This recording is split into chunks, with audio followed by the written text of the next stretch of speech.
তো একবার আমার প্রোগ্রাম হলো ক্যালিফোর্নিয়া, লস অ্যাঞ্জেলেস। এখানে আমার 3 দিন প্রোগ্রাম। তারা একটা দিন আমাকে রাখলো সাইট সিন দেখার জন্য। আমাকে নিয়ে গেল লস অ্যাঞ্জেলেস থেকে সান দিয়েগো। সান দিয়েগো হচ্ছে প্যাসিফিক ওশানের পাশে। এইখানে আছে সি ওয়ার্ল্ড, অর্থাৎ সমুদ্রের মধ্যে যা কিছু আছে তা তারা সেখানে উঠায় রাখছে। বিশাল জায়গা, দেখতে অন্তত 4 দিন লাগে পুরা এলাকা দেখতে। তা আমার হাতে সময় 5 ঘন্টা, 5 ঘন্টা আমাকে দেখতে হবে। আমি বললাম গুরুত্বপূর্ণ জিনিসগুলি আমারে দেখাও। তো নিয়ে গেল। এই আপনাদের মাঠটা যত বড়, এরকম একটা বড় পুকুর, সেই পুকুরের মাঝখানে আছে একটা ওয়াল, আর ঠিক মাঝখানে আছে একটা মঞ্চ, আর 10,000 লোক বসতে পারে এরকম একটা গ্যালারি। ওরকম একটা গ্যালারিতে আমাকে বসালো টিকিট কাটায়া। ওখানে মাছের খেলা দেখানো হবে। যারা খেলা দেখাবে তারা হাতে তুড়ি দিল, সঙ্গে সঙ্গে 2টি মাছ ওই পাশ থেকে তারা ভিতরে বড় গেট আছে, সেই গেট দিয়ে এপারে চলে আসলো। আমি লক্ষ্য করলাম খেলা যারা দেখাবে তাদের মুখের কথা, বাঁশির আওয়াজ, হাতের ইঙ্গিত মাছে বোঝে। মাছটার বুকটা সাদা, একদম সাদা, আর পেছনের দিকটা কালো। যখন উঁচু হয় তখন মনে হয় কোনো সৌদি প্রিন্স হবে। কালো কাপড় গায়ে দেয় সাদা জামার উপরে, ঠিক ওরকম মনে হয়। তো যারা খেলা দেখাবে তারা এভাবে হাতে তালি দিল, মাছেও তার 2টি পাখা নিয়ে হাতে তালি দিল, ওয়েলকাম করলো দর্শকদেরকে। অনেকগুলি খেলা দেখালো এই মাছ। এক একটা খেলা দেখাইয়া যখন স্টেজের সামনে গিয়া মাছ হা করে, তখন বড় বড় বালতির ভিতরে ছোট ছোট মাছ আছে, এই মাছগুলি 2-3 বালতি তার মুখের মধ্যে ঢুকায় দেয়।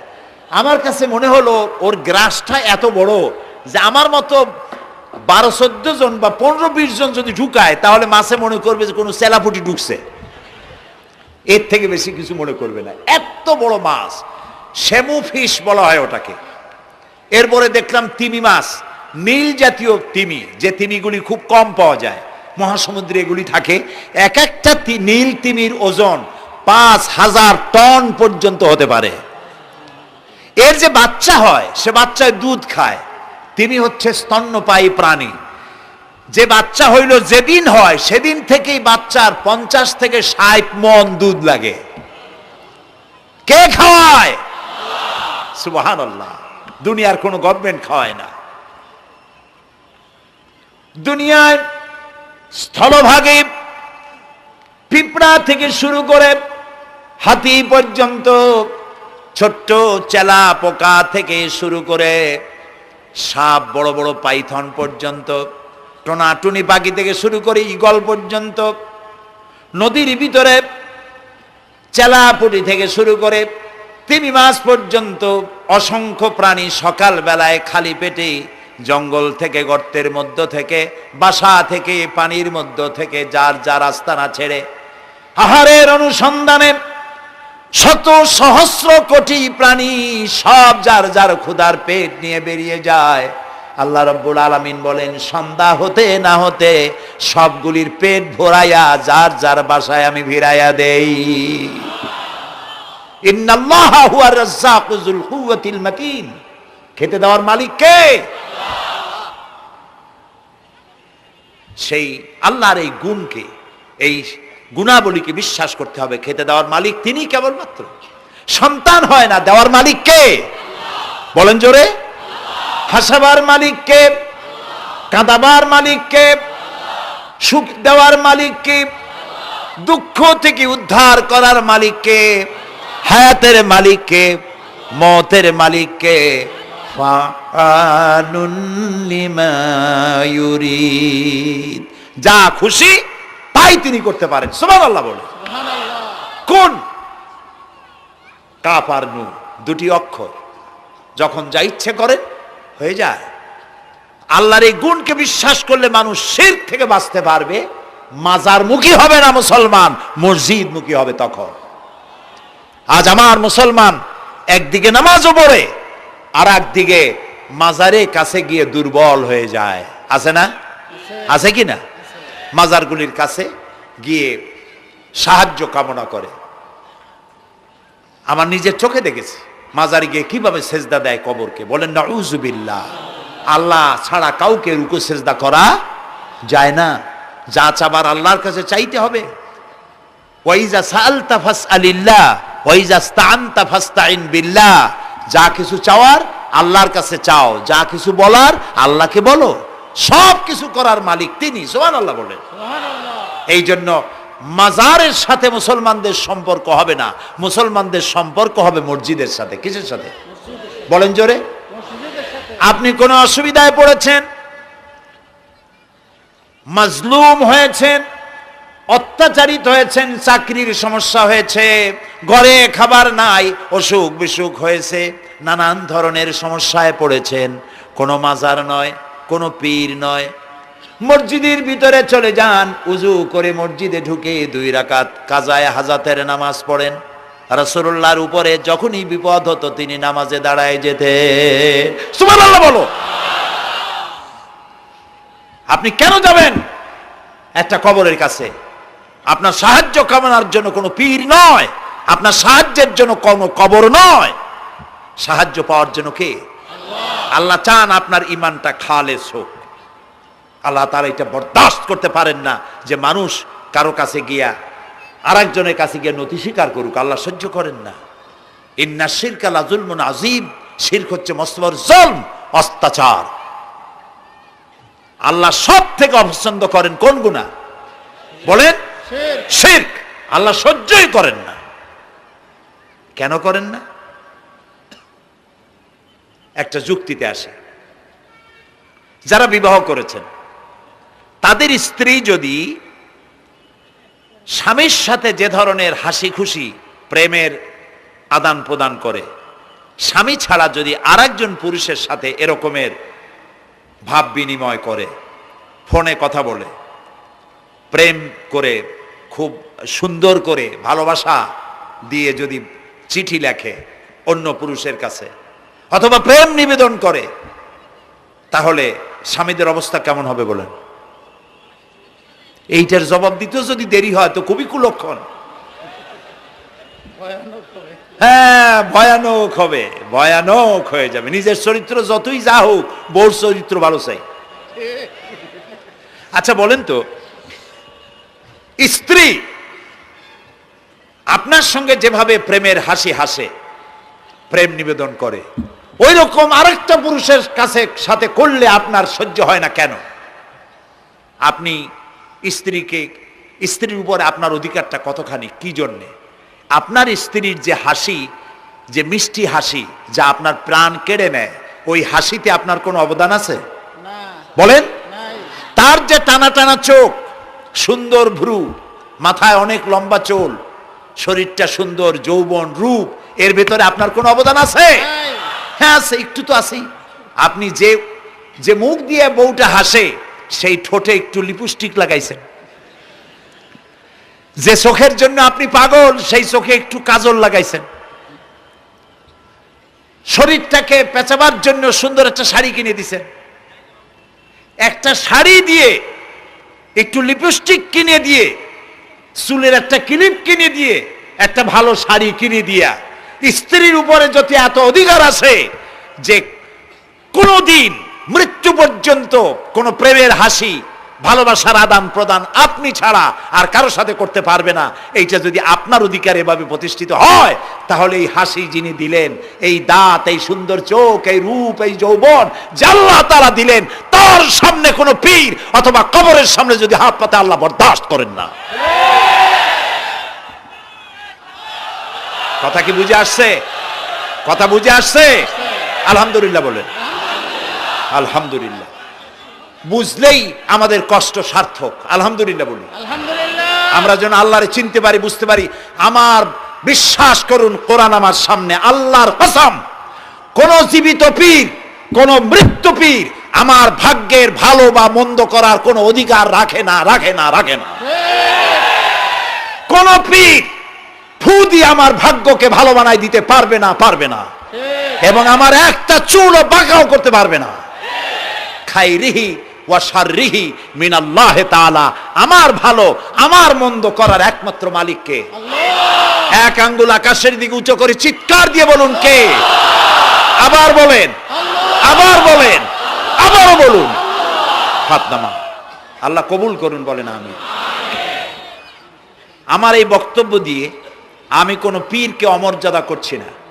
পীর সাহেবদের কাছে পীর কোনো শরীয়তের শব্দ নয়। কোরআন এবং হাদিসে কোথাও পীর বলে কোনো শব্দ নাই।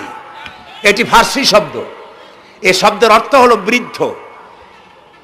তো পীর যদি বৃদ্ধ হয় ভালো কথা, তিনি যদি আলেম হন আরো ভালো কথা। কিন্তু বাপ পীর ছিল, উনিও সেই সুবাদে পীর। ইলেম নাই, তোনার নিজের কাছেই তো টর্চ নাই। আপনাকে অন্ধকারে উনিও ম্যানহোলের মধ্যে পড়বে, আপনারে নিয়ে পড়বে। আলেম হইতে হবে, পীর যদি হয় আলেম হইতে হবে, এক নম্বর কথা। দুই নম্বর কথা হলো তিনি ব্যবসায়ী হবেন না। ধর্মের নামে তিনি ব্যবসা করবেন না। তিনি মানুষকে হেদায়েতের পথ দেখাবেন, প্রয়োজনে জেলে যাবেন, প্রয়োজনে ফাঁসির মঞ্চে দাঁড়াবেন। তিনি নিজেকেই ইসলামের সব আমি করি, আর ইসলাম কারো কাছে নাই। যারা ইসলাম করলো 70-80 বছর ধরে, রাজনীতির পথ দেখালো, তারা ইসলামের দল না, ওনারটাই ইসলামের দল। এই ধরনের ফাজলামি বক্তব্য থেকে বিরত থাকতে হবে। এই ধরনের বেয়াদবিপূর্ণ বক্তব্য থেকে বিরত থাকতে হবে। আমার দোকানে খাঁটি ঘি পাওয়া যায়, আর কারো দোকানে খাঁটি ঘি পাওয়া যায় না। ইসলাম নিয়ে এই ধরনের মনোপলি বিজনেস করতে দেওয়া হবে না। প্রিয় ভাই সব, আমরা পীর সাহেবদের চিনি। পীর ছিলেন শাহজালাল রহমতুল্লাহ আলাইহি। সুবহানাল্লাহ। যুদ্ধ করা লাগে নাই, আজান দিয়েছেন, মূর্তির মাথা ভাঙ্গা চুর চুর হয়ে পড়ে গিয়েছে। গৌর গোবিন্দ পলায়া কুল পায় নাই। লোকেরা যায় তার মাজারে গিয়ে গজাল মাছ জিয়ারত করে আসে, কিন্তু তরবারিটা দেখে আসে না। দোধারি তরবারি এখনো আছে। সুবহানাল্লাহ বলেন। পীর ছিলেন হযরতে বাহাউদ্দিন নকশবন্দি, মুজাদ্দিদ আল ফিসানি রহমতুল্লাহ আলাইহি, বড় পীর আব্দুল কাদের জিলানী রহমতুল্লাহ আলাইহি, খাজা মঈনুদ্দিন চিশতি রহমতুল্লাহ আলাইহি, শাহজাহান আলী রহমতুল্লাহ আলাইহি। কত ওলিউল্লাহর মাজার দিয়ে আমার দেশ ভরা। আলহামদুলিল্লাহ কর। আলহামদুলিল্লাহ। এরা একদিকে মানুষকে মুরিদ বানায়া মুরিদের টাকা দিয়ে নিজেদের পকেট ভরেন নাই। ওনারা এরকম করতেন না, এইরকম করতেন। আর রাসূলুল্লাহ বলেছেন এই রকমের হাতের মর্যাদা নাই, এই হাতের মর্যাদা। আমি পীর দেখছিলাম, বাইতুল শরীফের পীর হযরত শাহ আব্দুল জব্বার সাহেব, আল্লাহ তাআলা জান্নাতুল ফেরদাউসের মেহমান বানায়নি। এই বাংলাদেশে শত শত মসজিদ, মাদ্রাসার এতিমখানা তৈরি করে গেছেন। সুবহানাল্লাহ। বৃষ্টির মৌসুমে চট্টগ্রামের বাড়ি তার, 14 বছর মাদ্রাসায় ওয়াজিদিয়া চট্টগ্রামে 14 বছর বুখারী শরীফ পড়িয়েছেন। কি মানের আলেম, খালি পীর না। মুরিদরা যত টাকা দিত, এই টাকা দিয়ে বড় বড় মাদ্রাসা মসজিদ করেছেন। আর বৃষ্টির সময় সাথী সঙ্গী নিয়ে বস্তি এলাকায় যেতেন, পলিথিন দিয়া ছাওয়া, বাচ্চা আর তার স্বামী নিয়ে কাতরায় এক কোনায় বসে আছে, খাবার নাই, চাউল নাই, অসুস্থ, তাদের চাউল দিয়ে আসতেন, তাদের রান্না করার শাকসবজি দিয়ে আসতেন, ওষুধ দিয়ে আসতেন, হাড়ি পাতিল দিয়ে আসতেন।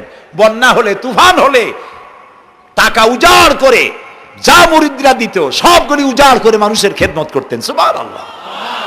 কাজী যারা জামায় অনেকগুলো পকেট সমানে নিতে থাকে আর ভরতে থাকে এইভাবে করে, এই ব্যবসায়ীদেরকে পরিত্যাগ করতে হবে। পীর হচ্ছে ওই সমস্ত লোক যারা নাকি ধর্মের নামে ব্যবসা করে না, বরং আল্লাহর দ্বীনকে প্রতিষ্ঠা করার জন্য কথা বলে। প্রিয় ভাই সব, আমাদের জেহেন সাফ করতে হবে, পরিষ্কার করে বুঝতে হবে আমার ভালো আমার মন্দ কে করতে পারেন? আল্লাহ। সম্রাট শাহজাহান নাম শুনেছেন? কোথার বাদশা বলেন? দিল্লির সম্রাট। সম্রাট শাহজাহান, পৃথিবী জোড়া নাম তার। কবি বলছেন, শাহনে জাহাं को जिन्हें फख्र से देते थे बाज, वाज कब्र में है सूरह अलहम्दु की मोहताज। যে শাহজাহানকে কর দিয়া ট্যাক্স দিতে পারলে জনগণ নিজেদেরকে গৌরবান্বিত বলে মনে করত, সেই শাহজাহান কবরে শুয়ে আছে, সূরা ফাতিহার মুহতাজ হয়ে আছে। সুবহানাল্লাহ। যদি কেউ আমার কবরের কাছ থেকে হাঁটে যাইতো আর একটু সূরা ইখলাস পড়ে সব রেসানি করতো, আমি কিছু পাইতাম। আহারে, এই এতিম ফকির হয়ে শুয়ে আছে। এক ফকির দিল্লি ঘুরতেছে, একজন বলছে, ভাই তোমারে তো খয়রাত করে দেখতেছি আমি সেই ছোটবেলা থেকে, খালি তুমি খয়রাত করো। একটা জিনিস আপনারা মনে রাখবেন, গরিব, আজকে যারা গরিব পরিশ্রমের মধ্য দিয়ে কালকে তারা ধনী হতে পারে, কিন্তু যারা ভিক্ষুক, যারা ভিক্ষা করে, জিন্দিগিতে কোনোদিন তারা বড় হতে পারবে না। ভিক্ষা করা যাদের অভ্যাস, জীবনেও বাড়ি করতে পারবে না, জীবনেও ধনী হইতে পারবে না, কিন্তু গরিব ধনী হইতে পারবে। কারণ হলো আল্লাহর কাছে দুইটা বৈধ জিনিস অত্যন্ত ঘৃণিত। কয়টা? একটা হলো তালাক, আর একটা হলো ভিক্ষাবৃত্তি, মানুষের কাছে চাওয়া। আল্লাহ পছন্দ করেন না। তো ভিক্ষুক ঘুরতেছে, একটা লোক বলল, মিয়া তোমার তো সারা জীবনই খরচ করতে দেখি। খরচ করবো না, করবো কি? যার কাছে যাই সে দেয় 4 আনা 2 আনা 1 টাকা, এর বেশি তো আর দেয় না, তেদি আমি কেমনে বড় লোক হবো? কয় যে তুমি বাদশারে চোখে দেখো না, বাদশারে চোখে দেখো না।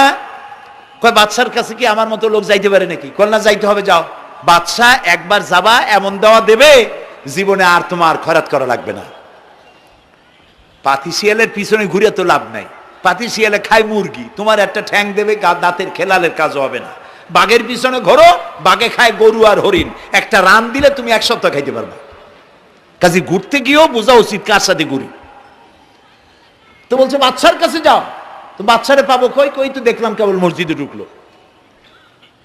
তারপরে ফকির গিয়ে দাঁড়ায় আছে বারান্দায়, দেখে যে উনি বাদশা ভেতরে বসে হাত তুলে আছে ভাবে, আর চোখ দিয়ে পানি পড়ে দাড়ি ভিজে ভিজে পড়তেছে।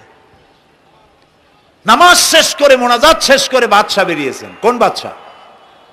শাহজাহান।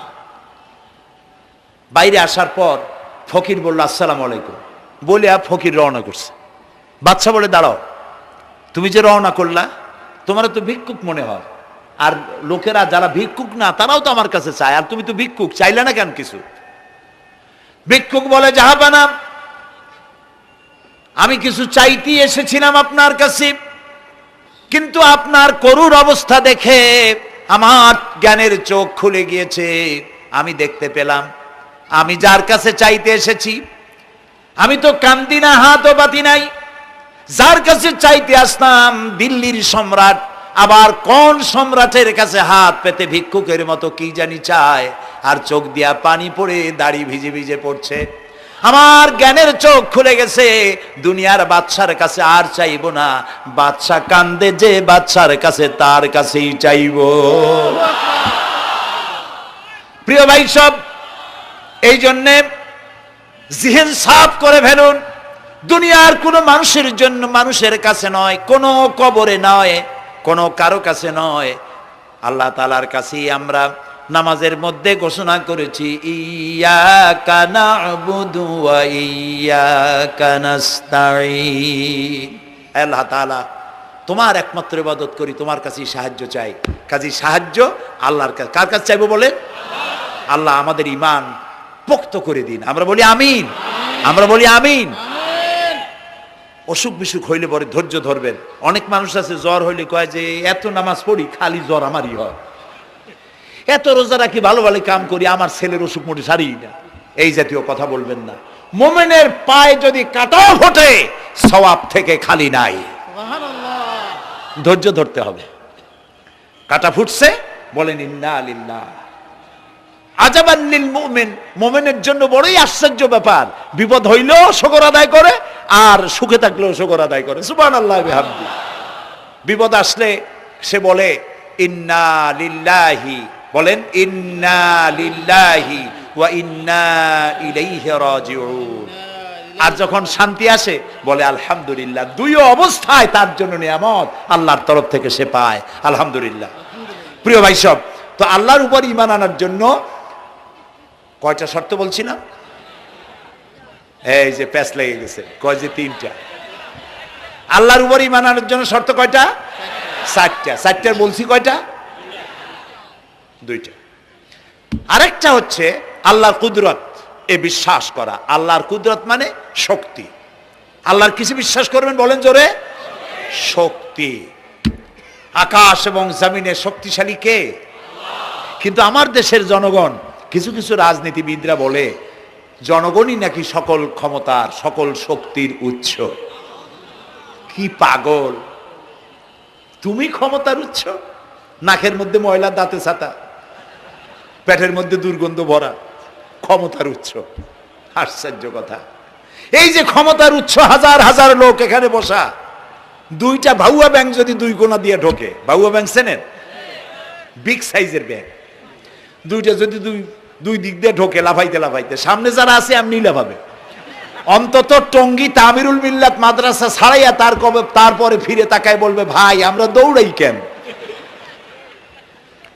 ব্যাংকের সামনে অসহায়, বল্লা ভীমরুলের সামনে অসহায়, সাপের সামনে বিচ্ছুর সামনে অসহায়, তারা কয় সকল ক্ষমতার উৎস জনগণ। কপাল পোড়া, ক্ষমতার উৎস জনগণ নয়। এটা কোরআনের সাথে কন্ট্রাডিকশন হয় এ কথায়। আল্লাহ বলেছেন আন্নাল কুওয়াতা লিল্লাহি জামিয়া, সকল ক্ষমতার উৎস কে? চিল্লায় বলো ক্ষমতা কি দেখছেন? মাত্র 1.5 মিনিট। কয় মিনিট? মাত্র 1.5 মিনিট। আল্লাহ বলেছেন কোন? সাথে সাথে তামিলনাড়ু, মালয়েশিয়া, ইন্দোনেশিয়া, থাইল্যান্ড, মালদ্বীপ, শ্রীলঙ্কা, 2 লক্ষ লোক শেষ, 1 লক্ষের খোঁজ নাই। সমুদ্রের পানি 33 ফিট উঁচু হয়ে এসছে। সুবহানাল্লাহ কই দিচ্ছে করে না?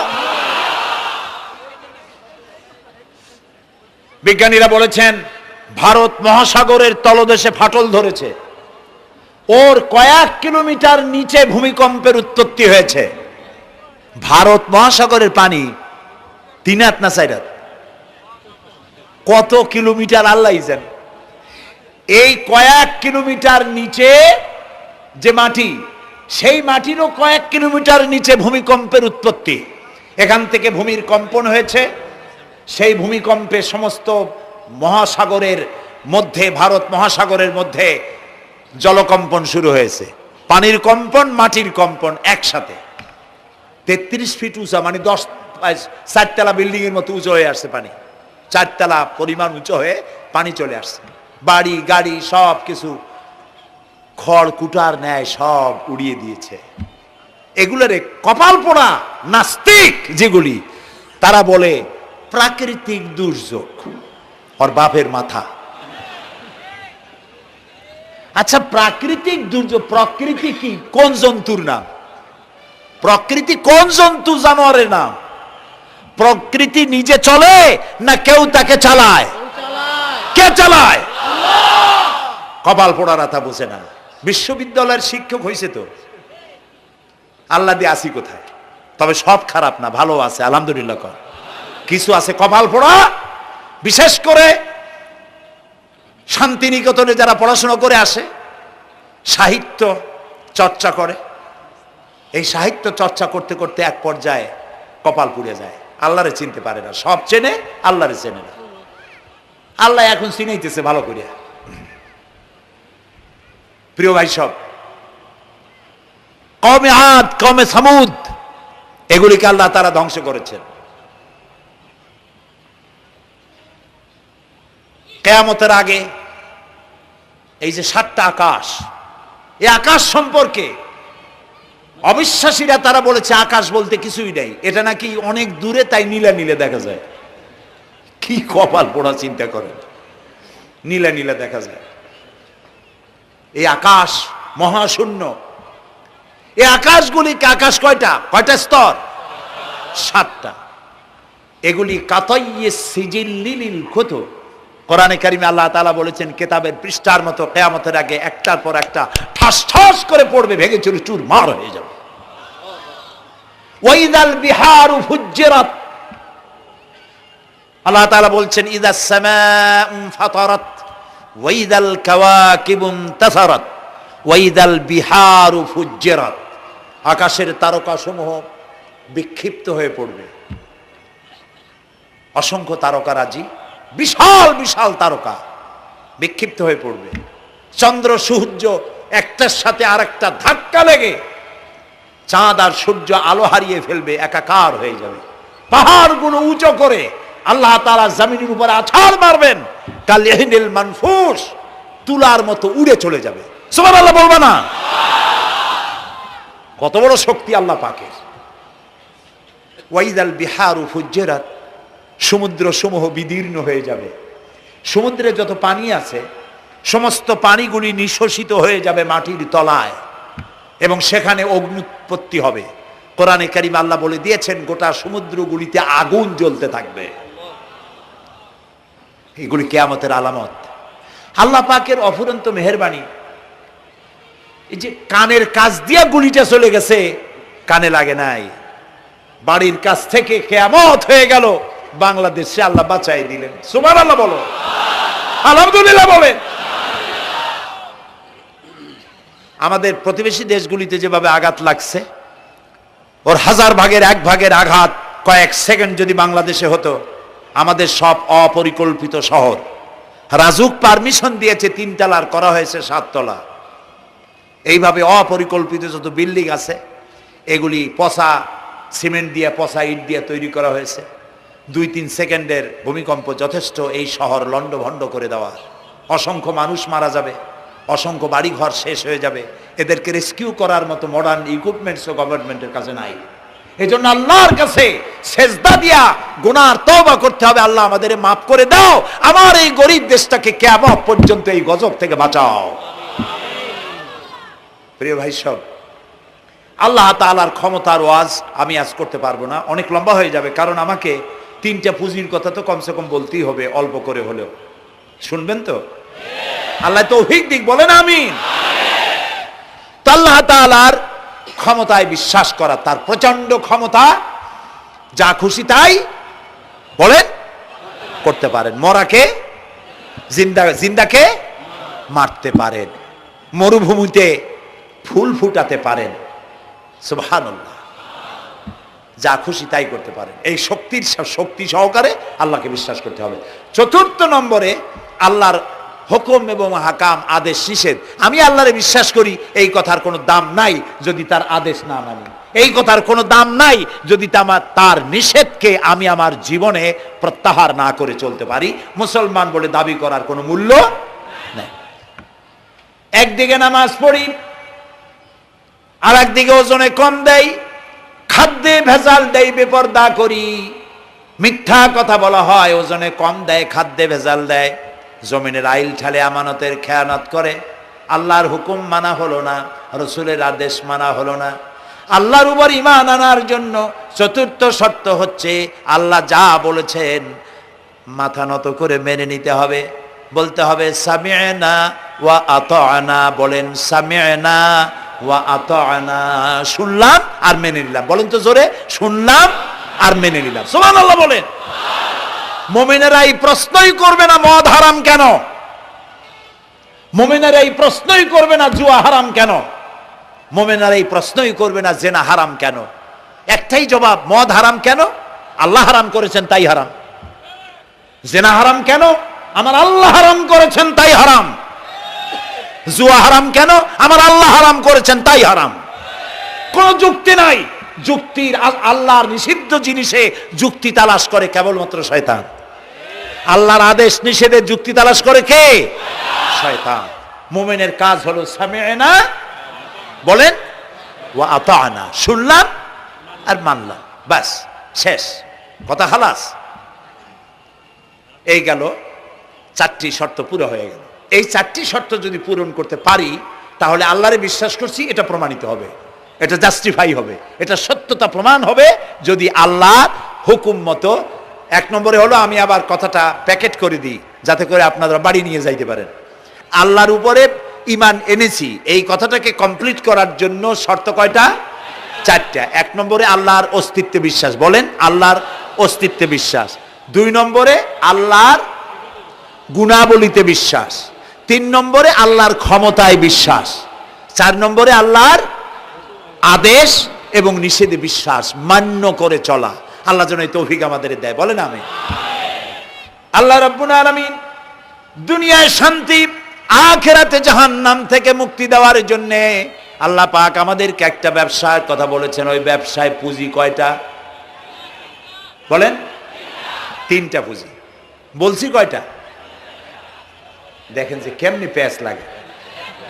বলছি মাত্র একটা, সে একটা ডাল বাইর করছি 4টা। এবার আসেন মূল পয়েন্টে। এবার দ্বিতীয় পয়েন্ট, রসুলের প্রতি ঈমান। আমরা তো রসুলের প্রতি ঈমান আনছি কিনা বলেন? রাসূলের প্রতি ঈমান এনেছি। আমাদের এই ঈমান যথেষ্ট নয়, কারণ আমাদের ঈমান হলো রবিউল আউয়াল মাসে ঈমান তাজা হয়, ঠিক না? ঠিক না? রবিউল আউয়াল মাস যখন আসে, ব্যানারটা নাই, শামিয়ানাটা নাই, রাস্তাগুলিতে ফ্ল্যাগ লাগাই আর আলোকসজ্জা করি। মন্ত্রীরা আসেন, নেতারা আসেন, সিরাতুন নবী মাহফিলে দাঁড়ায় বলেন নবীর আদর্শ অনুসরণ করা ছাড়া উপায় নাই। অথচ ওনার পা থেকে শুরু করে মাথা পর্যন্ত নবীর আদর্শ নাই। আবার এই নেতা রামকৃষ্ণ মিশনে, রামকৃষ্ণ পরমহংসদেব তার মঞ্চে গিয়ে বলেন রামকৃষ্ণের নীতির ছাড়া বিকল্প কিছুই নেই।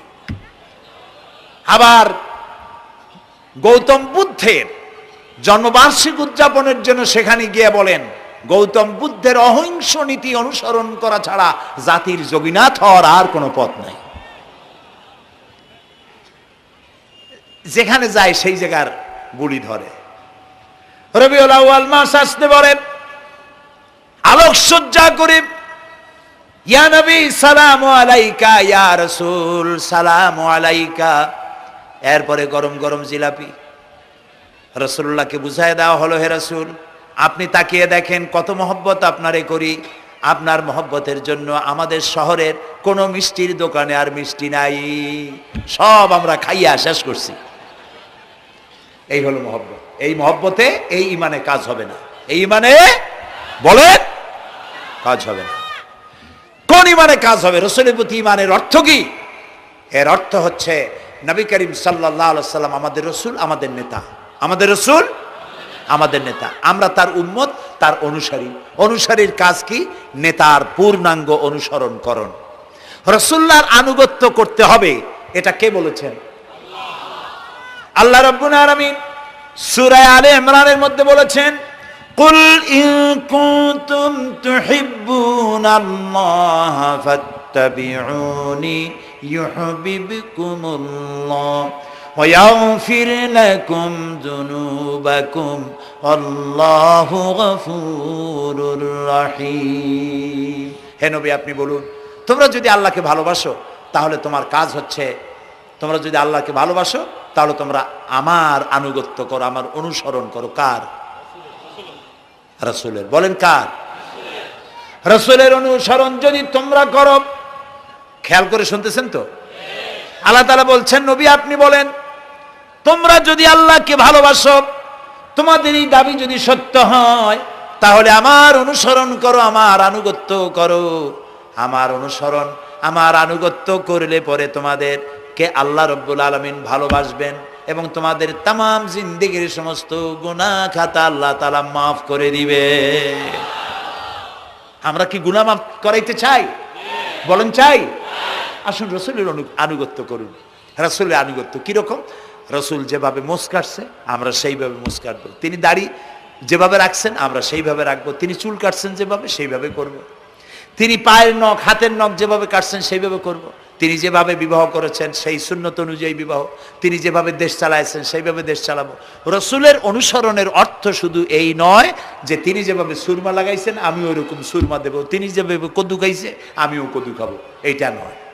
এটা নয়, শুধু রাসূলের আনুগত্য হবে মুরগির ফার্ম থেকে শুরু করে জাতিসংঘ পর্যন্ত,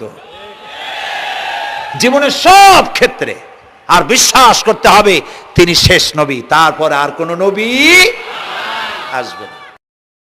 আল্লাহ রাব্বুল আলামিন সূরা আহজাবের মধ্যে বলেছেন মা কানা মুহাম্মাদুন আবা আহাদিম মির রিজালিকুম ওয়ালাকির রাসূলুল্লাহি ওয়া খাতামান নাবিয়্যিন। মুহাম্মদ সাল্লাল্লাহু আলাইহি ওয়াসাল্লাম তোমাদের কোন পুরুষদের পিতা নন, তিনি আল্লাহর রাসূল এবং তাকে দিয়ে নবুয়তের মিশনকে খতম করে দেওয়া, কমপ্লিট করে দেওয়া হয়েছে। আর কোন নবী, রাসূলুল্লাহ বলেছেন লা নাবিয়্যা বাদি ওয়ালা রাসূল, আমার পরে আর কোন নবী আসবে না, রাসূল আসবে না। কথা বুঝে আসছে? আল্লাহর নবীর পরে আর কোন নবী হবে না। আল্লাহর নবী বলেছেন একটি ইমারত তৈরি করে তার ভিতরে একটা ইট যদি খালি থাকে, একটি ইটের জায়গা যদি শূন্য থাকে, তাহলে সকলের চোখে ধরা পড়বে। ওই ইটখানা দিলে পরে বিল্ডিংটা কমপ্লিট হয়ে যায়। নবুয়তির যে ইমারত আল্লাহ তৈরি করেছিলেন, ওর ভিতরে একটা ইটের অভাব ছিল। আল্লাহ পাক আমাকে দিয়ে সেই শূন্য জায়গা পূরণ করে দিয়ে নবুয়তের মিশনকে কমপ্লিট করে দিয়েছেন। রাসূলুল্লাহ বলেছেন আমার পরে আর কেউ নবী হবে না। পৃথিবীর সব মুসলমানদের আকীদা, মুহাম্মদ সাল্লাল্লাহু আলাইহি ওয়াসাল্লামের পরে যদি কেউ নবুয়তের দাবি করে সে কাফির, হাজার বার কাফের। তারা যারা তাকে যারা নবী মানবে তারাও রাসূলুল্লাহ বলেছেন আমার পরে 30 জন মিথ্যেবাদী নবুয়তের দাবি করবে। তার মধ্যে একজন তো দাবি করছে রাসূলের জীবদ্দশায়, একটা ছিল মেয়ে লোক আর একটা ছিল পুরুষ। পুরুষটার নাম ছিল মুসাইলামা কাযযাব, নামই ছিল কাযযাব। কাযযাব মানে মিথ্যাবাদী। দেখছেন অবস্থা, নামই মিথ্যাবাদী। উম্মতেরা কইল যে আপনি তো একজন নবী, আমরা সৌভাগ্য আর দুর্ভাগ্য হোক আপনারা নবী বলে মানলাম। মুহাম্মদ সাল্লাল্লাহু আলাইহি ওয়াসাল্লামের কাছে প্রায় জিবরাইল আসে আর ওহী আনে, আর আপনি আমাদের কোনো ওহী দিতে পারলেন না পর্যন্ত। কয় যে কেবল না নবী হইলাম, অপেক্ষা করো, ওহী আসবেন। বেশ কিছুদিন যাওয়ার পর খুব চিন্তা ভাবনা করে কয় যে ওহী একটা আসছে। উম্মতেরা সব দৌড়ে আসছে, কি ওহী? কয় যে এইমাত্র শেষ রাত্রে জিবরাইল আসছিল, আইসে আমারে কয়ে গেল একটা সূরা নাজিল করলো। সূরাটা কি? ইন্না আতাইনাকাল আকাক ফাসাল্লি লিরাব্বিকা ওয়াজআক ইন্না শানিয়াকা হুয়াল আবলাক। উম্মতেরা কয় সর্বনাশ, এই সূরা পড়তে গেলে তো আমরা কাইসা মরে যাব। এর অর্থ তো খুব বিকায়দা। কি সূরা নাজিল হইল আপনার উপরে? ইন্না আতাইনাকাল আকাক মানে আমি তোমাকে হুতুম পেশা দান করেছি,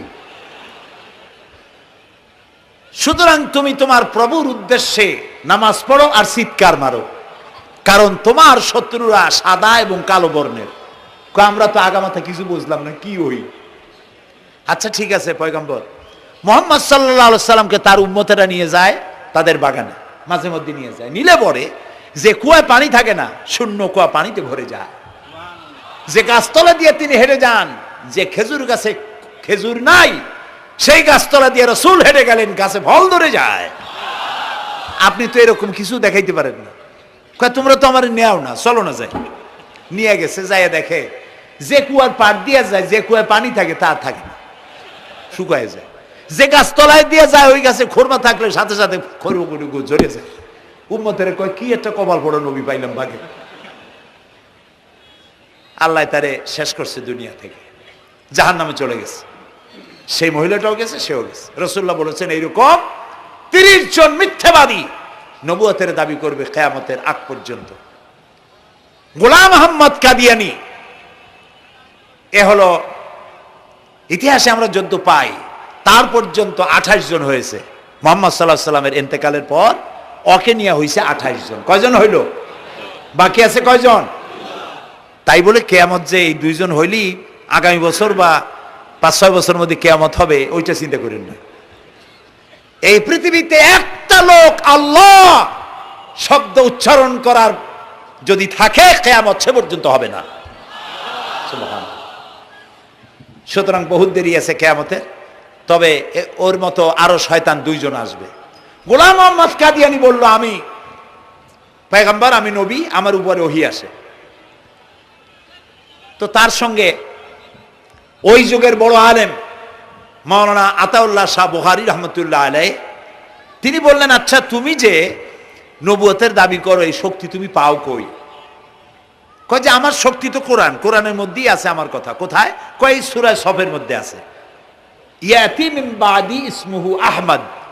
ঈসা আলাইহিস সালাম আমার ব্যাপারে ফোরকাস্ট করেছেন, ভবিষ্যৎবাণী দিয়েছেন যে আমার পরে একজন আসবে, তার নাম হবে আহমদ। আমি তো সেই আহমদ। মাওলানা বুখারী বলছেন বেকুব, ঈসা আলাইহিস সালাম যার কথা বলেছেন তার নাম, ঈসা আলাইহিস সালাম যার কথা বলেছেন তার নাম হলো ফকাত আহমদ, আর তোমার নাম হলো গোলাম আহমদ। তাহলে এতে করে বোঝা যায় ঈসা আলাইহিস সালাম যার কথা বলেছেন তুমি সেই আহমদের গোলাম, তো তুমি নবুয়তের দাবি করো কেন? গোলাম আহমদ কয় যে হুজুর আমার নামের আগে গোলাম বৈশা একটু সমস্যা হয়েছে ঠিক, তো গোলামটারে যদি বাদ দেই তাহলে তার আপনি আপত্তি করতে পারেন না আমি আহমদ থাকি আর আপনি আমার উম্মত হয়ে যান। আমার কথা ঈসা আলাইহিস সালাম বলেছেন। মাওলানা বুখারী বলছেন, দেখো তোমার ফতোয়া অনুযায়ী তুমি বলছো নামের প্রথম অংশ বাদ দিয়া শেষের অংশ নিয়ে তোমার উপর ঈমান আনতে, তাহলে আমার নাম আতা আল্লাহ, তোমার ফতোয়া অনুযায়ী আমার নামের প্রথম অংশ বাদ দিলাম, আতা গেছে, থাকছে আল্লাহ। আর আল্লাহ হয়ে বলছি তোর মতো গাধারে আমি নবুয়ত দেই নেই। এরপর এই শয়তানের মউত হলো কোথায় বলেন? কোথায়? পায়খানার ভিতরে। এই কাদিয়ানীরা, গোলাম মোহাম্মদ কাদিয়ানী কাফের, ওরে যারা নবী বলে মানে তারাও কাফের। প্রিয় ভাই সব, পৃথিবীর 48টি মুসলিম দেশ কাদিয়ানীদেরকে নন মুসলিম মাইনরিটি হিসেবে ঘোষণা দিয়েছে রাষ্ট্রীয়ভাবে। সৌদি গভর্নমেন্ট আইন পাশ করেছে কিয়ামত পর্যন্ত কাদিয়ানীরা মক্কা মদিনায় প্রবেশ করতে পারবে না। বিগত 100 বছরের ভিতরে কোন কাদিয়ানী মক্কা মদিনায় ঢুকতে পারে নাই। আজকে বাংলাদেশে খতমে নবুয়তের আন্দোলন নতুন কিছু নয়, দীর্ঘদিন থেকে এই উপমহাদেশে খতমে নবুয়তের আন্দোলন চলছে। এই আন্দোলন চলবে যতদিন পর্যন্ত সরকারের পক্ষ থেকে তাদেরকে নন মুসলিম মাইনরিটি ঘোষণা না করা হচ্ছে, আন্দোলন চলবেই। এদের লাশ রাস্তায় ফেলাই দিবা আর 14 কোটি মুসলমান তাকিয়ে তাকিয়ে দেখবে, তা বিশ্বাস করো না। খতমে নবুয়তের আন্দোলন যারা করেন, এই জাতির 14 কোটি মুসলমানের সমর্থন তাদের পেছনে রয়েছে। কাজী তাদের ব্যাপারে উচ্চবাচ্য কথা বলতে গিয়ে ব্যারিস্টার হন, আইনজীবী হন, যেই হন, খতমে নবুয়তের আন্দোলন যারা করে তাদের ব্যাপারে কথা বলতে গিয়ে মুখ সামনে কথা বলবেন। এদেশের মানুষ শহীদ হয়ে যাবে, কাদিয়ানীদেরকে বরদাস্ত করবে না। আমাদের দেশে হিন্দু, থামুন, আমাদের দেশে হিন্দু, খ্রিস্টান, বৌদ্ধ আমাদের দেশের নাগরিক অধিকার ভোগ করে না? আমাদের সমান নাগরিক অধিকার তারা ভোগ করে। কাদিয়ানীরাও হিন্দু খ্রিস্টানদের মতো নন মুসলিম মাইনরিটি হিসেবে এদেশে বসবাস করে নাগরিক সুবিধা ভোগ করবেন, কোনো অসুবিধা নাই। কিন্তু আপনি মুসলমান বলে দাবি করবেন না, শেষ নবী মানবেন না, আমরা এই ব্যাপারে কিয়ামত পর্যন্ত আপোষ করব না। কেবলমাত্র মূর্খ, দালাল, হারামখোর তারাই কাদিয়ানীদের পক্ষ অবলম্বন করতে পারে, ইমানদারেরা পারে না।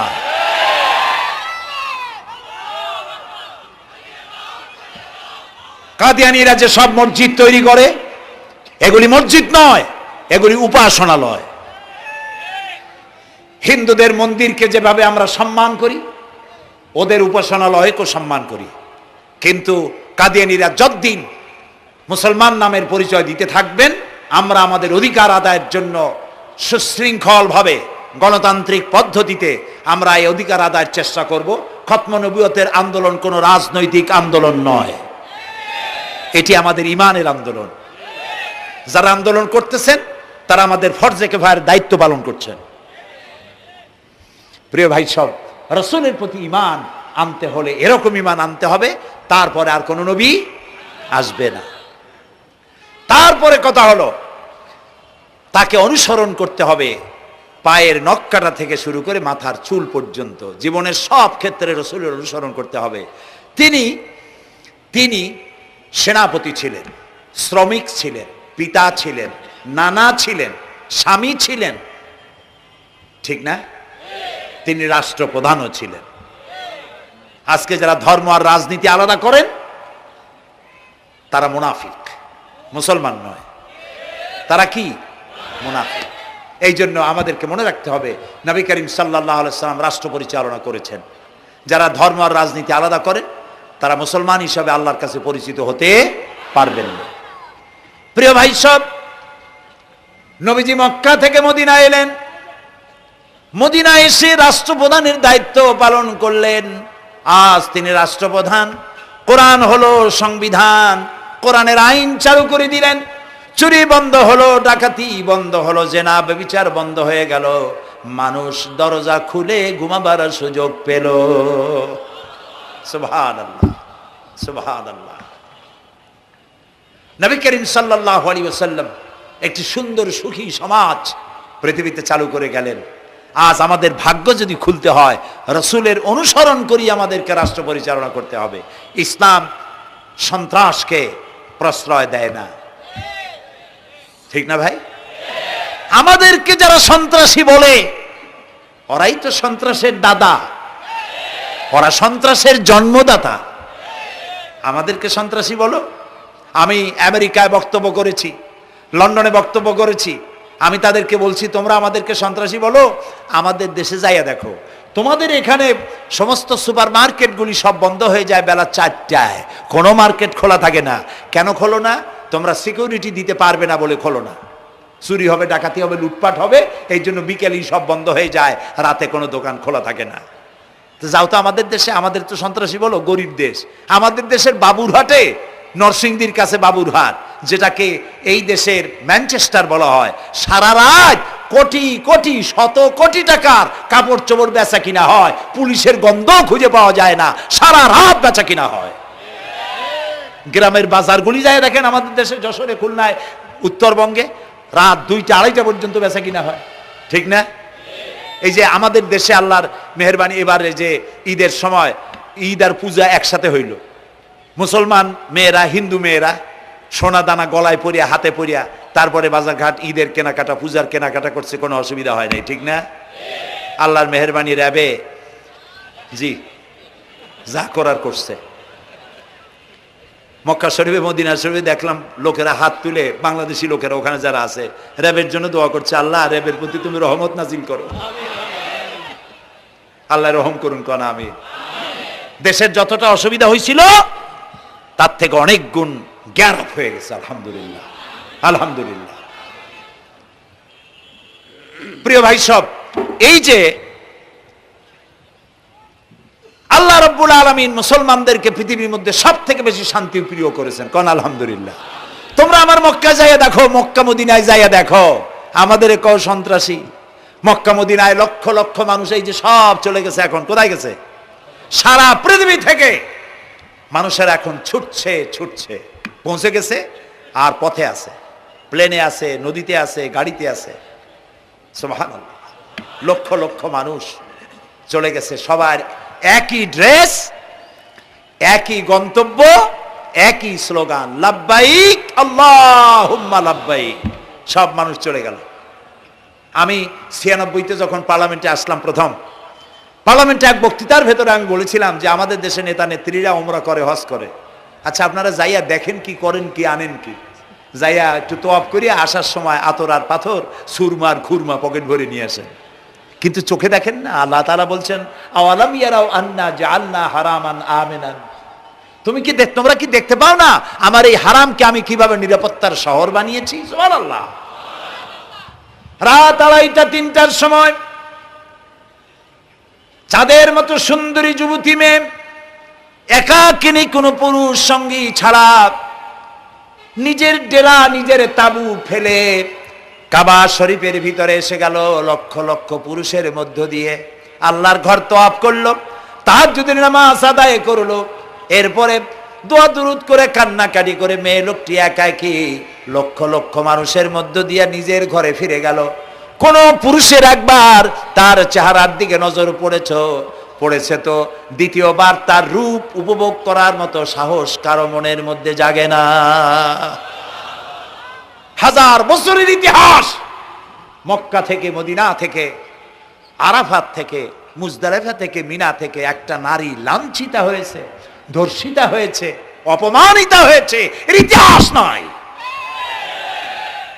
প্রিয় ভাই সব, প্রসঙ্গক্রমে এই টঙ্গী লক্ষ লক্ষ লোকেদের সমাবেশ হয়, আলহামদুলিল্লাহ বলে। হতেই পারে তাবলিগি জামাতের ভাইয়েরা এখানে উপস্থিত হন, সারা দেশ থেকে, বিভিন্ন দেশ থেকেও লোকজন আসে, এক জায়গায় বসে আল্লাহ বিল্লাহ করে, মোনাজাত করে। এটা মনে আসতো তাই বলতেছি। কেউ কেউ এটাকে খুব বাড়াবাড়ি করেন, সে বাড়াবাড়িটা হলো, কেউ কেউ বলেন আরাফাতের পরেই দ্বিতীয় এই সমাবেশ। এই বেয়াদবি শব্দটা কেউ উচ্চারণ করবেন না আল্লাহর হস্তে। কোথায় টঙ্গী, কোথায় আরাফাত, আর কোথায় টঙ্গী? কি এর সাথে আপনি কি মিলান? আপনি বলুন এখানে লক্ষ লক্ষ লোক হয়েছে, আমরাও দেখতে পাচ্ছি লক্ষ লক্ষ লোক হয়, কিন্তু আপনি কেন দ্বিতীয় সমাবেশ বলেন? কেন আপনি আরাফাতের ময়দানের পরে এই কথা বলেন? মহাগুনাহ, মহাবেয়াদবি। আরাফাতে যাওয়া ফরজ, টঙ্গীতে আসা নফল নয়। আপনি কিসের সাথে কি তুলনা করেন? জিন্দিগিতে এই চিন্তা করবেন না। কিছু কিছু লোক আছে গ্রামের মধ্যে, অবশ্য কোনো আলেম, কোনো মুরব্বীরা এইসব কথা বলেন না, মূর্খ যারা তারা এই ধরনের কথা ছড়াইছে গ্রামে। 3 বার টঙ্গীতে আসতে পারলে 1 হজের সওয়াব হয়। বলেন নাউজুবিল্লাহ। শুধু 3 বার না, কিয়ামত পর্যন্ত লোকের এখানে আসতে থাকলে আরাফাতের ময়দানে 1 সেকেন্ডের যে সওয়াব হবে তাও হবে না। আরাফাত হচ্ছে সেই ময়দান যেখানে আদম আলাইহিস সালাম থেকে শুরু করে মুহাম্মদ রাসূলুল্লাহ সাল্লাল্লাহু আলাইহি সাল্লাম পর্যন্ত সব নবীদের চোখের পানি শুকিয়েছে। পৃথিবীর কোটি কোটি মানুষ এখানে কাঁদছে। আর আল্লাহ রাসূল বলেছেন, আল হাজ্জুল মাবরুর লাইসা লাহুল জাযাউ ইল্লাল জান্নাহ।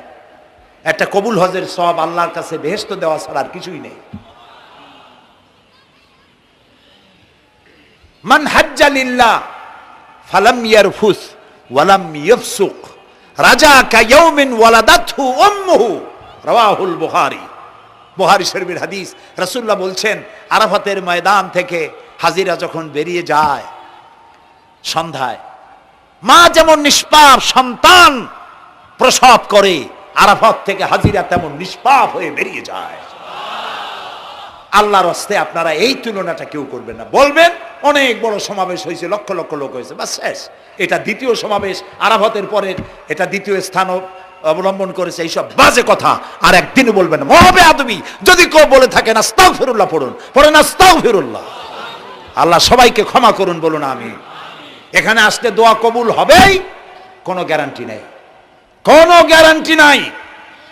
কিন্তু রাসূলুল্লাহ বলেছেন আরাফাতের ময়দানে দোয়া কবুল হয়।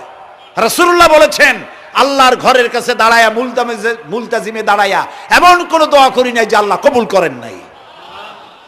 কাজে এই সব চিন্তা করবেন না। প্রিয় ভাই সব, রসুলের প্রতি ঈমান আনতে হলে রসুলের জীবনকে জানতে হবে। রসুলের জীবন আমরা অনেকেই জানি না। বাংলা ভাষায় বহুত বইপত্র বেরিয়েছে রসুলের জীবনী সংক্রান্ত, মেহেরবানি করে কিনবেন এবং পড়বেন। রসুলের প্রতি ঈমানের অর্থ হলো রসুলুল্লাহর পা থেকে শুরু করে মাথা পর্যন্ত সবটা আমল করা এবং তাকে মোহাব্বত করা। রসুলকে কি করবো আমরা? কি মোহাম্মদ সে ওয়াফা তূনে তু হাম তেরে ये जहां चीज ही क्या लोह कलम तेरे हैं। মুহাম্মদ সাল্লাল্লাহু আলাইহি সাল্লামের সঙ্গে যদি তুমি মহব্বতের কানেকশন জুড়িয়ে দিতে পারো, তার অনুসরণ আর অনুকরণ যদি করতে পারো, আকাশ আর জমিন তো দূরের কথা, লোহ কলম পর্যন্ত আল্লাহ তোমার জন্য করে দেবে। নবী করিম সাল্লাল্লাহু আলাইহি সাল্লামের উপর ঈমান আনার অর্থ হলো তার অনুসরণ অনুকরণ করা। 3 নম্বরে ওয়াতুজাহিদুনা ফি সাবিলিল্লাহি বিআমওয়ালিকুম ওয়া আনফুসিকুম, আল্লাহর রাস্তায় লড়াই করো জান দিয়া আর মাল দিয়া। কি দিয়া কোন তো? জান দিয়া আর মাল দিয়া। আমরা কিন্তু বলি হুজুর আসি আপনার সাথে, আপনার পিছনে আসি, জানটা দিয়ে দেব। এই মানুষেরা খুব চালাক। আপনি জান দিলে তো মাল থেকে যাবে। আগে দেবেন কি? মাল, পরে দেবেন জান। মাল দিতে হবে, জান দিতে হবে আল্লাহর দ্বীন প্রতিষ্ঠার জন্য। রাসূলুল্লাহ জীবন দিয়ে, সাহাবায়ে কেরাম জীবন দিয়েছেন, রাসূলুল্লাহ রক্ত দিয়েছেন, দান মোবারক শহীদ হয়েছে। আমি দেখেছি ওহদের মাঠে, আমি ওহদে যখন সফর করেছি, আল্লাহ বহুবার নিয়েছেন আলহামদুলিল্লাহ। আমাকে সেখানকার একজন আলেম মদিনার, তিনি আমাকে নিয়ে গেলেন ওহদে বেশ কয়েক বছর আগে। ওহদে গিয়ে দেখলাম, আমাকে দেখালো যে নবী করিম সাল্লাল্লাহু আলাইহি সাল্লামের যেখানে দান শহীদ হয়ে গিয়েছিল, দাঁত মুবারক শহীদ হয়েছে, রাসূলুল্লাহ বেহুশ হয়ে পড়ে গেছিলেন। তাকে হযরতে আবু বকর, হযরত ওমর, হযরত ওসমান এই 3 জনে উঁচু করে নিরাপদ জায়গায় নেওয়ার জন্য দৌড়াচ্ছিলেন। পাহাড়ের উপরে যখন উঠতেছিলেন, ওই 3 জন রাসূলকে ঘাড়ে করে নিয়ে উঠতেছেন। পাহাড় তখন কাঁপতেছিল। পাহাড় কাঁপতেছে, এত বড় কাঁপন উঠেছে পাহাড়ের। পাহাড় সেই এলাকা থেকে কাগজ কাটলে, কেচি দিয়ে কাগজ কাটলে যেমন রেজা রেজা হয়ে যায়, আমার নিজের চোখে আমি দেখলাম। তিনি আমাকে দেখালেন এই সেই এলাকা যেখানে রসুলকে উঠানো হয়েছিল। পাহাড় আল্লাহর ভয়তে কাঁপতেছিল তরতর করে। সেই উঁচা জায়গা, একটা বিশ্রামের মতো জায়গা পাহাড়ের মধ্যে, সেইখানে তাকে নিয়ে যখন রসুলকে যখন শোয়ানো হচ্ছিল, পাহাড় কাঁপতেছে। নবী করিম সাল্লাল্লাহু আলাইহি সাল্লাম তখন বলছেন, উসবুতি ইয়া জিবাল, উসবুতি ইয়া জিবাল, ইন্নাকা আলাইয়া নবিয়ান ওয়াস সিদ্দিকিন ওয়াস শাহীদাইন। হে পাহাড়, উসবুতি ইয়া জিবাল, হে পাহাড় থেমে যা, তোর উপর আল্লাহর নবী, তোর উপরে সিদ্দিক আর দুইজন শহীদ দাঁড়িয়ে আছে, থেমে যা। পাহাড় থেমে গেল। সিদ্দিক হযরত আবু বকর, দুইজন শহীদ তোর উপরে, হযরতে ওমর, হযরতে উসমান রাদিয়াল্লাহু তাআলা আনহুমা। কবে শহীদ হবে রাসূলুল্লাহ আজকে বলতেছেন তোর উপরে দুইজন শহীদ দাঁড়িয়ে আছে। এইভাবে কষ্ট করেছেন নবীজি, ক্ষুধায় কষ্ট করেছেন, যুদ্ধ করেছেন। তবে সেই যুদ্ধ আক্রমণাত্মক ছিল না, ডিফেন্সিভ ছিল। আক্রমণকে প্রতিহত করার জন্য তিনি লড়েছেন। প্রিয় ভাই সব, এত কষ্ট করার পর তিনি যে দিন কায়েম করে গিয়েছিলেন, আল্লাহ তাআলা বলছেন ওয়াতুজাহিদুনা ফি সাবিলিল্লাহি, আল্লাহর রাস্তায় লড়াই করো জান দিয়ে আর মাল দিয়ে আমার দ্বীনকে প্রতিষ্ঠা করার জন্য। যদি তোমরা ইসলাম বুঝে থাকো, এরই মধ্যে তোমাদের জন্য কল্যাণ নিহিত রয়েছে। সুবহানাল্লাহ বলেন, এরই মধ্যে কল্যাণ। সুতরাং শুধু টুপি মাথায় দিয়ে নামাজ পড়লেই হবে না, নামাজও পড়তে হবে, আল্লাহর হুকুম হাকাম মানতে হবে, রোজাও রাখতে হবে, হজও করতে হবে, যাকাতও দিতে হবে, স্ত্রীকে পর্দায় রাখতে হবে, আমলে আখলাকে, সিরাতে সুরাতে, চলনে বলনে, ব্যবসায় বাণিজ্যে, বক্তৃতায়, রাজনীতি, অর্থনীতি, সমাজনীতি, সব জায়গায় আল্লাহ এবং রসুলের পূর্ণাঙ্গ আনুগত্য করার নামই হলো মুসলমান হয়ে যাওয়া। সুবহানাল্লাহ। এই মুসলমান হইতে পারবো আমরা? আল্লাহ যেন তৌফিক দেখেন, আমিন। সবাই বলেন আমিন।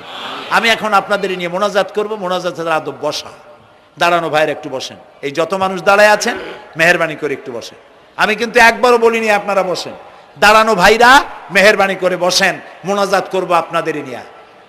প্রায় 2 লক্ষ লোক মারা গেছে ভূমিকম্পে, আর 1 লাখের উপরে নিখোঁজ। তাদের জন্য দোয়া করবেন না? যে আল্লাহ আমাদের বাঁচাই দিলেন তাদের জন্য, তার জন্য দোয়া শুকর আদায় করবেন না? সুতরাং বসেন, বসতে বলছি, দাঁড়াতে বলিনি। মোনাজাতের জন্য সবাই বসেন, আর একটু জোরে সরে জিকির করেন লা ইলাহা লা ইলাহা।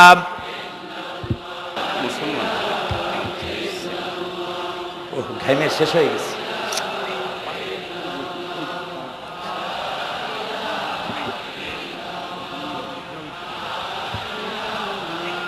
বয়স কত? বাড়ি কোথায়?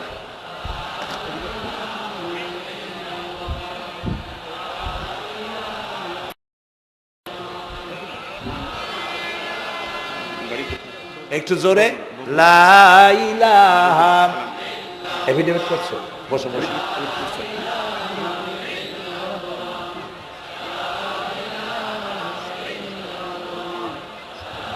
আচ্ছা, আমি তো মোনাজাতের কথা বলছি।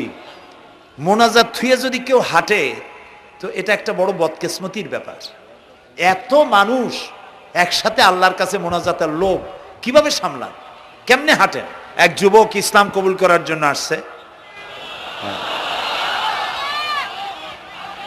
টঙ্গিতেই থাকো।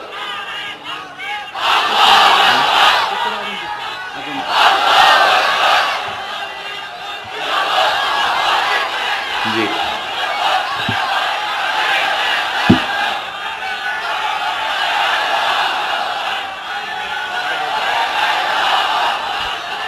এই ছেলেটি বাড়ি হলো বগুড়ায়, থাকে উত্তরায়। এই ছেলের বাপের নাম শ্রী সুধীর চন্দ্র সরকার, আর তার নাম হলো চঞ্চল কুমার সরকার। বর্তমান নাম পছন্দ করেছে বশির উদ্দিন। বলো লা ইলাহা ইল্লাল্লাহু ইল্লাল্লাহু মুহাম্মাদুর মুহাম্মাদুর রাসূলুল্লাহ। রাসূলুল্লাহ। আল্লাহ ছাড়া আল্লাহ ছাড়া কোনো ইলাহ নাই, কোনো ইলাহ নাই, মাবুদ নাই, মাহবুব নাই, উপাস্য নাই। উপাস্য নাই। মুহাম্মদ মুহাম্মদ সাল্লাল্লাহু সাল্লাল্লাহু আলাইহি ওয়াসাল্লাম আলাইহি সাল্লাম আল্লাহর আল্লাহর প্রেরিত প্রিয়ারিত রাসূল। রাসূল। আশহাদু আন আশহাদু আন লা ইলাহা লা ইলাহা ইল্লাল্লাহু ইল্লাল্লাহু ওয়াহদাহু ওয়াহদাহু লা শারীকা লা শারীকা লাহু লাহু ওয়া আশহাদু আন্না ওয়া আশহাদু আন্না মুহাম্মাদান মুহাম্মাদান আবদুহু আবদুহু ওয়া রাসূলুহু। ওয়া রাসূলুহু। আমি সাক্ষ্য দিচ্ছি আমি সাক্ষ্য দিচ্ছি আল্লাহ ছাড়া আল্লাহ ছাড়া কোনো ইলাহ নাই, কোনো ইলাহ নাই, মাবুদ নাই, মাহবুব নাই, উপাস্য নাই। উপাস্য নাই। তিনি এক, তিনি এক, তিনি একক, তিনি একক, তার কোনো তার কোনো অংশীদার নাই। অংশীদার নাই। আমি আরো সাক্ষ্য দিচ্ছি আমি আরো সাক্ষ্য দিচ্ছি মুহাম্মদ মুহাম্মদ সাল্লাল্লাহু সাল্লাল্লাহু আলাইহি ওয়াসাল্লাম আলাইহি সাল্লাম আল্লাহর আল্লাহর বান্দা বান্দা এবং এবং তার তার প্রেরিত রাসূল। প্রিয়ারিত রাসূল। বলো আসসালামু আলাইকুম। আসসালামু আলাইকুম। আপনারা জবাব দেন। এই ছেলেটি এখন আমাদের মধ্যে নিষ্পাপ। আমাদের সকলের আমলনামায় পাপ আছে। রাসূলুল্লাহ বলেছেন, যখন একজন মুশরিক ইসলাম কবুল করে, কালেমা পড়ে, বিশ্বাস করে, অর্থ সহকারে উচ্চারণ করে, তার পিছনের সমস্ত গুনাহ খাতাকে আল্লাহ তাআলা মাফ করে দেন। সুতরাং আমরা তার জন্য দোয়া করি, আল্লাহ যেন তাকে খাঁটি মুসলমান বানায় দেন। আমরা সবাই বলি আমিন। বসুন। প্রিয় ভাই সব, মোনাজাতের পর এশার আজান হবে। আমরা বা জামাত এশার নামাজ পড়ে যাব ইনশাআল্লাহ। বলেন ইনশাআল্লাহ। এত বড় জামাত আমরা কোথাও পাবো না, এবং জীবনে আরেকটা জামাত এরকম পাবো তার কোনো নিশ্চয়তাও নাই। ঠিক না ভাই? নামাজ আমরা আদায় করে যাব 5 ওয়াক্ত। কি বলে, এখানে সারা জীবন 5 ওয়াক্ত নামাজ সঠিকভাবে আদায় করব, আর এশার নামাজ আমরা এখানে জামাতে আদায় করে যাব। আর এই বিশাল মাহফিল তৈরি করতে অনেক খরচ হয়েছে। আপনারা নিশ্চয়ই দেখতে পান এত বড় প্যান্ডেল করতে কত টাকা খরচ হতে পারে, এবং তারা প্রচেষ্টা করেছে। আপনারা এই লাইটিং, মাইকিং, প্যান্ডেল, স্টেজ, তারপরে পোস্টার, গেট ইত্যাদি তৈরি করতে বহু টাকা খরচ হয়েছে। আপনারা যাওয়ার সময় মেহেরবানি করে তাদেরকে চতুর্দিকে ড্রাম এবং চাদর নিয়ে লোকেরা দাঁড়িয়ে থাকবে, আপনারা আল্লাহর হস্তে তাদেরকে কিছু সহযোগিতা করে যাবেন। রাজি আছেন আপনারা? রাজি আছেন? আল্লাহ আপনাদেরকে তৌফিক দিন। মা বোনেরা যারা এসছেন, মা বোনদের জন্য আজকে তেমন কোনো কথা বলতে পারলাম না, তবে যা বলেছি নারী এবং পুরুষ সকলের জন্য সমভাবে প্রযোজ্য। আপনাদের জন্য একটু বেশি করতে হবে। এই রাসূলুল্লাহ বলেছেন, আল মারআতু ইজা সাল্লাত খামসাহা ওয়া সামাত শাহরাহা ওয়া আতাআত বালাহা ওয়া আহসানাত ফারজাহা। রাসূলুল্লাহ বলেছেন, যেসব মহিলারা 5 ওয়াক্ত নামাজ সঠিকভাবে আদায় করে, রমজান মোবারকের রোজা রাখে, সতীত্বের হেফাজত করে, স্বামীর আনুগত্য করে চলে, কিয়ামতের দিন ওই সব মহিলারা আল্লাহর জান্নাতের যে দরজা দিয়া খুশি সেই দরজা দিয়া জান্নাতে প্রবেশ করতে পারবে। সুতরাং আপনারা এই কথাগুলি মেনে চলুন, আল্লাহ আপনাদেরকে তৌফিক দিন। আমি মোনাজাত করব এখনই, আপনারা যাওয়ার সময় সকলে সহযোগিতা করে যাবেন। আর নামাজের জন্য একটি বই আছে, চরিত্র গঠনে নামাজের অবদান। আমরা যে নামাজ পড়ি অনেক সময় নামাজ হয় না। রাসূলুল্লাহ বলেছেন, সাল্লু কামা রাআইতুমুনি উসাল্লি। নামাজ পড়ো সেইভাবে যেভাবে আমাকে নামাজ পড়তে দেখো। জীবনের শ্রেষ্ঠ ইবাদত নামাজ, তাই যদি সঠিক না হলো তাহলে পণ্ডশ্রম হয়ে যাবে। এই জন্য নামাজ কিভাবে মানুষের চরিত্রে অবদান রাখে, আর নামাজটা কেমনে পড়তে হবে, রাসূলুল্লাহ কিভাবে পড়েছিলেন, সেটি আমার এই বইটিতে লেখা আছে। এটি চরিত্র গঠনের নামাজের অবদান। এখানে লাইব্রেরি আসছে, কোথায় আপনারা খুঁজে বের করে সেটা নিয়ে যাবেন। আর একটি হলো সূরায়ে লোকমান। সূরায়ে লোকমানের 2টা রুকুর তাফসীর করেছিলাম আমি চট্টগ্রামে, মাত্র 2 রুকুর তাফসীর। এই 2 রুকুর তাফসীর 5 দিনে শোনার পর 48 জন হিন্দু, বৌদ্ধ, মুসলমান হয়ে গিয়েছিল। যাকাত সম্পর্কে, মা বাপের অধিকার সম্পর্কে হযরতে লোকমান তার সন্তানকে যে নসিহত করেছে, সেই নসিহত 9টা নসিহত ছিল। ওই নসিহতগুলি আল্লাহর এত পছন্দ হয়েছে যে আল্লাহ তাআলা নিজে লোকমানের নসিহত কোরআন শরীফে উঠাই দিয়েছে। সুবহানাল্লাহ। সুতরাং আমার সন্তানদের ভালো করার জন্য এই নসিহতগুলি দরকার। এটি এটির নাম যারা ক্যাসেট থেকে উদ্ধার করেছে নাম হলো তাফসিরে সাইদি লোকমান, এবার সূরায়ে লোকমান। এ পর্যন্ত 4টা তাফসির বেরিয়েছে তাফসিরে সাইদি নামে, যেগুলি আমি তাফসির করেছি চট্টগ্রামে, সেগুলি এসব বই ওখানে পাওয়া যাবে। এই বইগুলি আপনারা লাইব্রেরি থেকে, এখানে মোবাইল লাইব্রেরি এসছে ঢাকা শহর থেকে, সন্ধান করে আপনারা নিয়ে যাবেন। আল্লাহ তাআলা আপনাদেরকে তৌফিক দান করুন। যাওয়ার সময় মাহফিলকে সাহায্য করে যাবেন, আর নামাজে সালাতুল এশা আদায় করে যাবেন। আল্লাহুম্মা আমিন।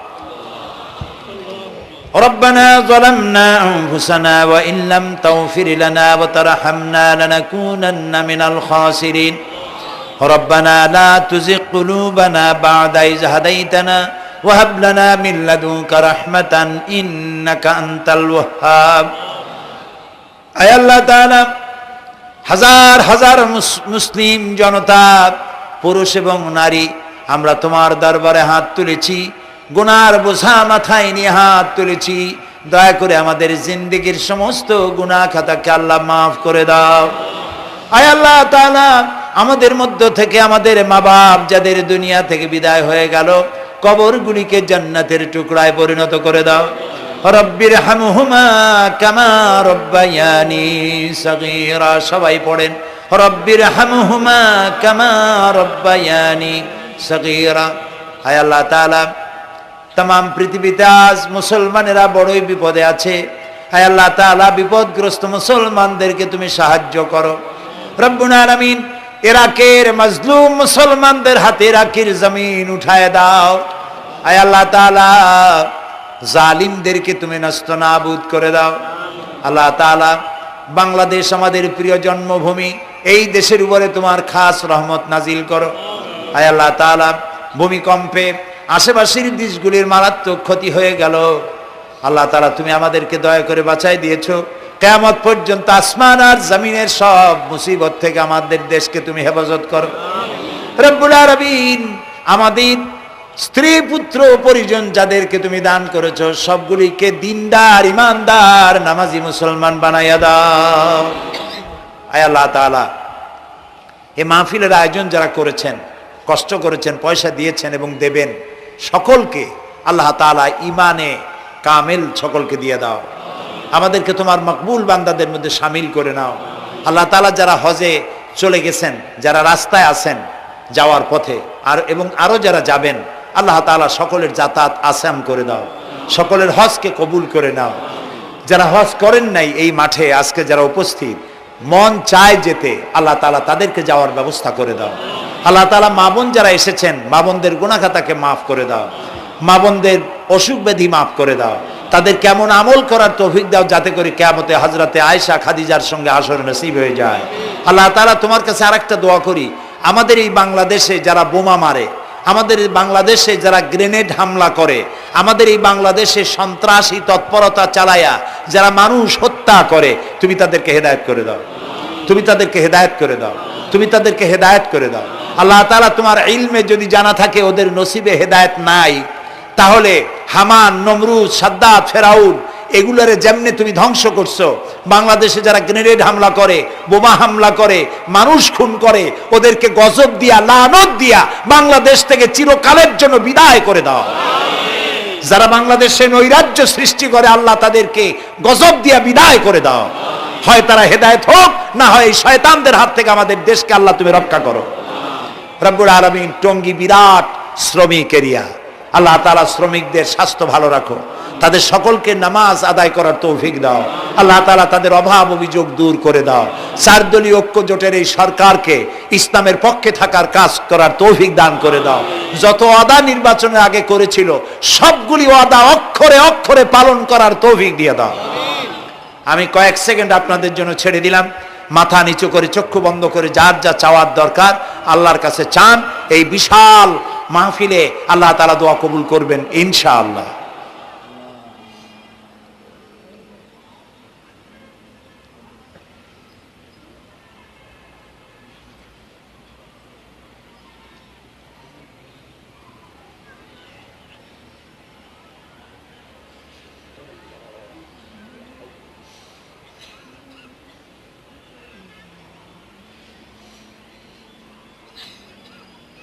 হায় আল্লাহ, তোমার আরশে আজিম থেকে তুমি দয়া করে তোমার রহমতের নজর দিয়ে টঙ্গীর এই মাঠের দিকে তাকাও আল্লাহ তাআলা। আমরা কোনো পীর বুজুর্গ খাজা বাবা অথবা দুনিয়ার কোনো শক্তির কাছে, রাজা বাদশার কাছে হাত তুলি নাই, বিশাল আকাশের মালিকের কাছে হাত তুলেছি, আমাদের রবের কাছে হাত তুলেছি। তুমি বলেছো দুনি আস্তাজিব লাকুম, আমারে ডাকো আমি সাড়া দেব। আল্লাহ তাআলা আমরা ডাকতেছি, তুমি দয়া করে সাড়া দাও। আমরা ডাকতেছি, আমাদের ডাকের সাড়া দাও মাবুদ। আমাদের যাদের রোগ ব্যাধি আছে আল্লাহ দয়া করে শেফায়ে আজেলা দাও, শেফায়ে কামেলা দাও। আল্লাহ তোমার কাছে আর একটা বিনীত দোয়া করি, আল্লাহ তুমি আমাদের জন্মসূত্রে যেসব নিয়ামত আমাদের শরীরে দিয়েছো, নাক, কান, চোখ, হার্ট, কিডনি, চলৎ শক্তি, বলার শক্তি, আল্লাহ মৃত্যুর আগ পর্যন্ত শরীরের এসব নিয়ামতের একটাও ছিনায় নিও না বাবু। আল্লাহ তাআলা তুমি আমাদের প্রতি দয়া করো, মেহেরবান হও। মাহফিলের আয়োজন যারা করেছেন আল্লাহ তাদের এই কষ্টকে তুমি কবুল করে নাও। কিয়ামতের দিন কোরআনের সুপারিশ আমাদের জন্য নসিব করে দাও। ربنا تقبل منا إنك أنت السميع العليم وتب علينا إنك أنت التواب الرحيم سبحان ربك رب العزة عما يصفون وسلام على المرسلين والحمد لله رب العالمين واجعل آخر كلامنا عند الموت لا إله إلا الله محمد رسول